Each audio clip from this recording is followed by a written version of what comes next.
tungkol sa mataas na creatinine at kidney disease. Okay, ang daming Pilipino may kidney disease, ang rami nagda-dialysis, sobra hirap mag-dialysis, milyon-milyon ang ginagastos.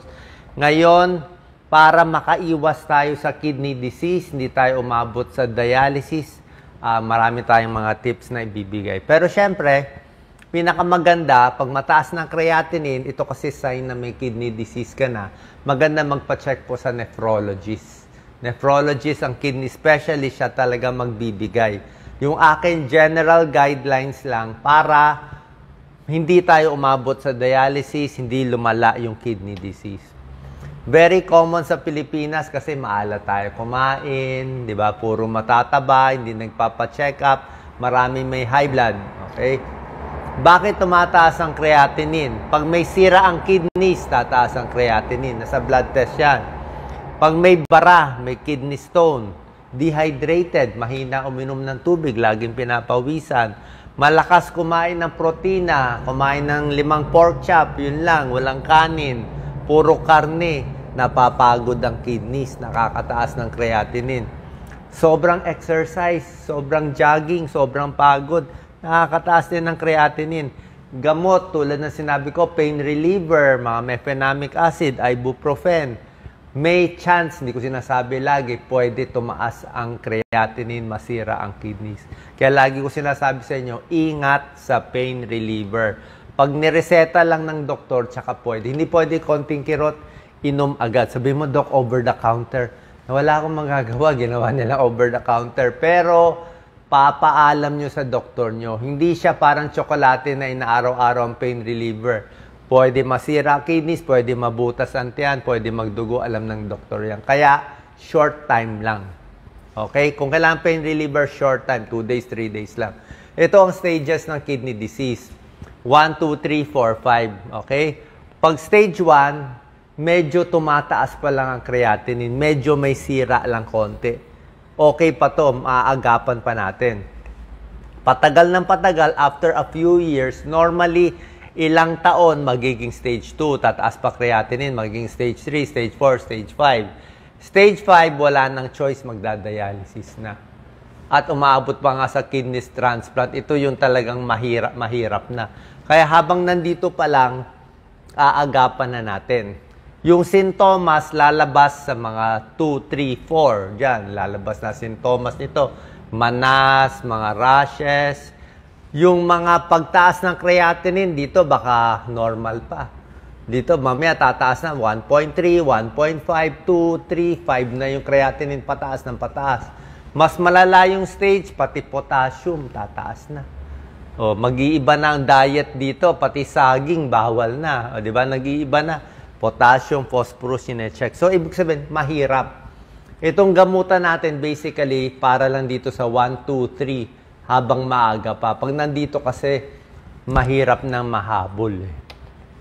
Okay? Anong habits para hindi tayo umabot sa dialysis? Almost 80,000, 100,000 Pinoys nagda-dialysis. Grabe. Huwag pipigilan ng ihi. Okay? Masama nagpipigil. Uminom ng maraming tubig. Yung mga ayaw uminom ng tubig. Delikado po yan. Huwag masyado maalat ang pagkain para hindi ma-high blood. Huwag sobrang karne. Napapagod ng kidneys. Painkiller, iwas. Alak, iwasan. Magpahinga. Senyales ng kidney disease. Okay? Pwedeng, pag medyo late na, pwedeng magmanas. Pwede na humina ang ihi. Pwedeng manas sa paa, manas sa muka. Pwede nagsusuka. Pwede nagra-rashes na siya. Pwedeng medyo groggy na. Pwede yung hininga, medyo parang amoy ihi na siya. Meron ng ganung mga sintomas. At actually, yung dating walang high blood, pwede ma-high blood. Kasi pag nasira na talaga kidneys, late na, kidneys nagkocontrol din ng blood pressure, naka-high blood na siya. Nagiging anemic pa, nawawalan pa ng dugo. Kasi yung kidneys gumagawa ng hormone para mautusan ang buto na gumawa ng dugo. So, pag nasira ang kidneys, ang dami talagang problema.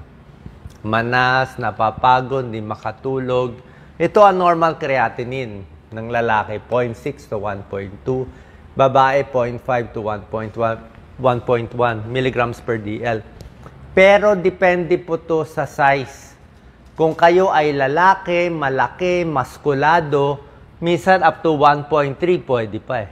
Normal pa yun kasi marami kang muscle eh. Creatinine, protein kasi yun eh. Pero kung payat ka lang, dapat mas mababa pa nga ang creatinine mo. Pero basically, ayaw natin lalampas dyan sa normal value. Okay? Pag nasira ang muscle, yung mga hazing, di ba? Delikado yun. Yung boksingero na bugbog, di ba? Nag-iba kulay ng ihi. Kaya nga pag sobra kayo exercise, tignan mo yung ihi mo. Parang yellow, orange. O, hindi po maganda yon. Ibig sabihin, medyo hirap yung kidney. So, sobrang karne, masama din. Para gumaling ang makontrol yung kidney disease, hindi tumaas creatinine, maraming tubig, bawas ito, avoid strenuous exercise, more pahinga. Umpisa na natin. Number 1, para hindi tumaas ang creatinine, mapabagal natin, kailangan maraming tubig. Usually, pag mga early stage, tatanungin natin sa pasyente, malakas pa ba ihi mo? Okay, umiihi pa siya, pinapayo natin up to 2 to 3 liters in a day.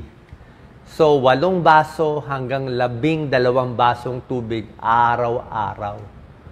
Yung iba sa inyo gusto lang 3 basong tubig. Hindi po pwede. Kasi nga, mas marami kang iniinom, mas marami kang iniihi, parang kubeta, fina-flush mo ng fina-flush. Ibig sabihin, yung creatinine sa katawan, gusto mo ilabas ng ihi.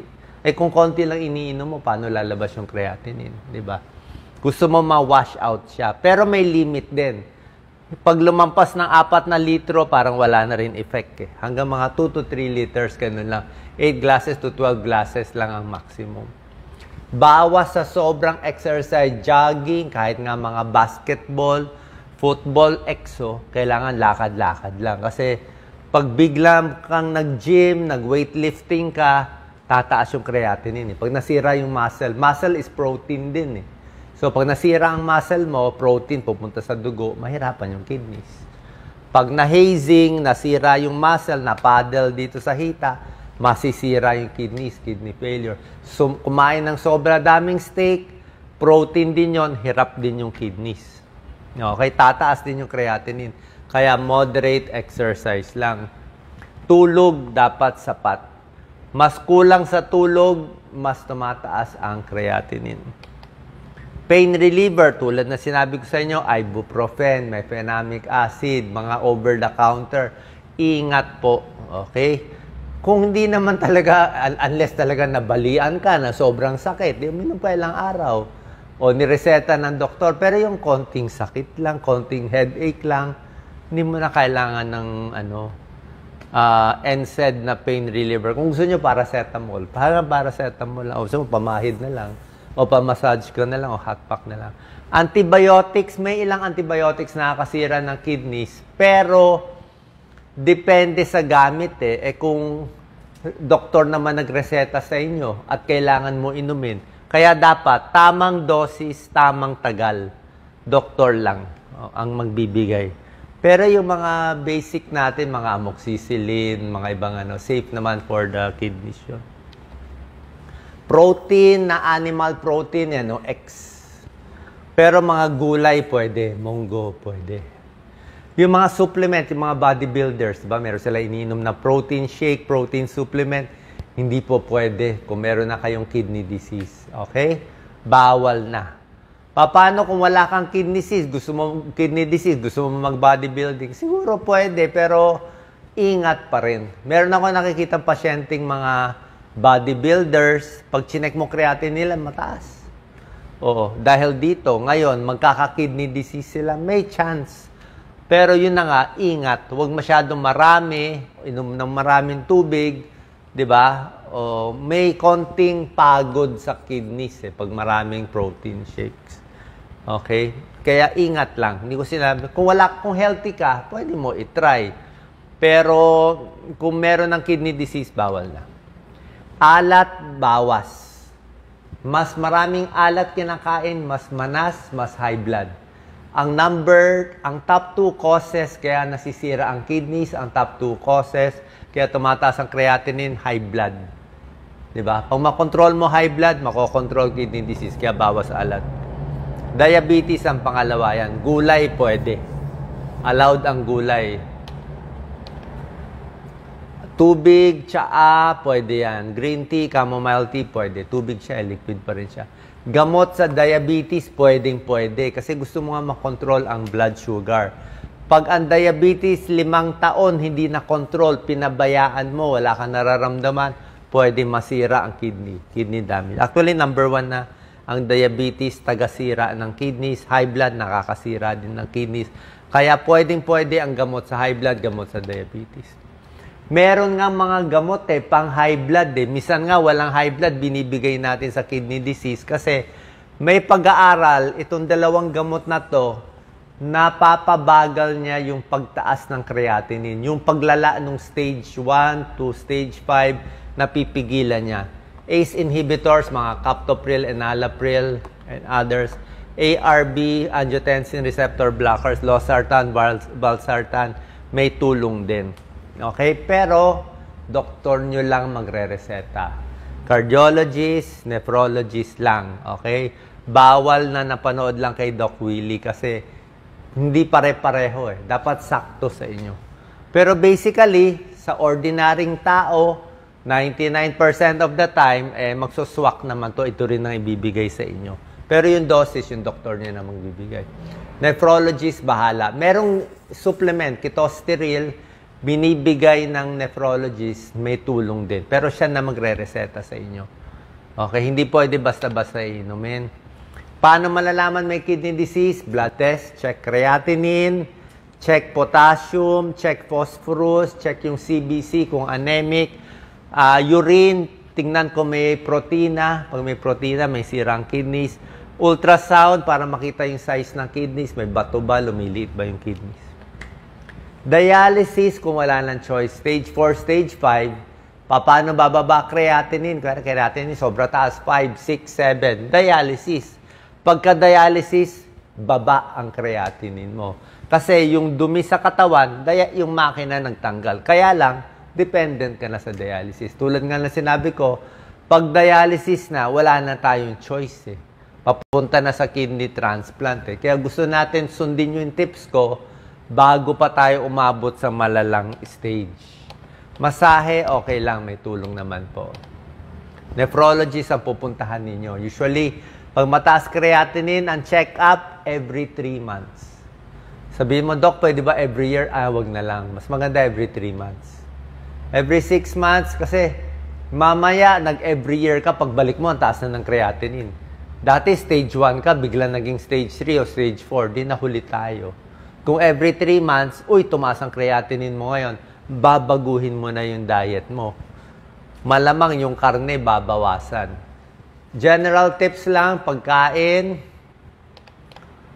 Okay, gusto natin low sodium, yung low potassium, low phosphorus, kung malala na. Stage 3, stage 4. Cauliflower, ito yung mga magagandang gulay. Tandaan nyo na lang. Cauliflower, low sodium, low potassium, low phosphorus. Strawberry, okay din yan. Okay, low potassium, low sodium. Isda, pwede. Huwag lang sobra dami, pero maganda yung omega-3 fatty acids sa blood pressure. Red grapes, maganda. Flavonoids, antioxidant.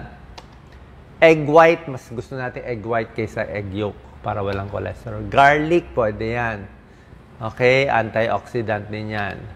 Olive oil, kung ano man oil ninyo, konti lang ang mantika. Repolyo, cabbage, low sodium, low potassium, low phosphorus.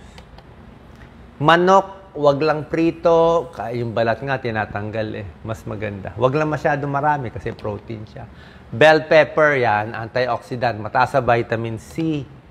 Onion, pwede po yan. Vitamin C, manganese, vitamin B. Arugula, mga gulay, pwede lahat. Mani, wag lang maalat. Radish, okay din siya, vitamin C. Pineapple, pinya, pwede po. May bromelain. Vitamin C, may manganese. Low sodium pa siya. Shiitake mushroom. Imbis na karne, parang itong karne nyo. Pwede. Okay, ano yung binabawasan natin? pag malala na yung creatinine. Pag stage 3, stage 4 na, yung mataas na ang potassium, nag-iiba na ang usapan eh. Ayaw mo na ng maalat, kahit patatas, kasi high potassium na siya. Kahit saging nga, hindi na pwede sa mga stage 3, stage 4. Pero kung early pa lang, pwede pa yung saging. Basta okay pa potassium mo, okay pa. Kaya ang chinecheck sa dugo, creatinine, potassium, phosphorus, CBC. Okay, mga junk food, dark colored soft drink, bawas. Diba, bawal. Kasi nga may phosphorus yung mga cola. Okay, trans fat, herbal supplement and vitamins, medyo bawal. Papaalam nyo sa doktor nyo kasi mataas na yung creatinine. Sana po nakatulong tong video natin. General tips para bumaba yung kidney disease at yung creatinine. Pa-check po tayo sa ating nephrologist para mas tamang gamutan. God bless po.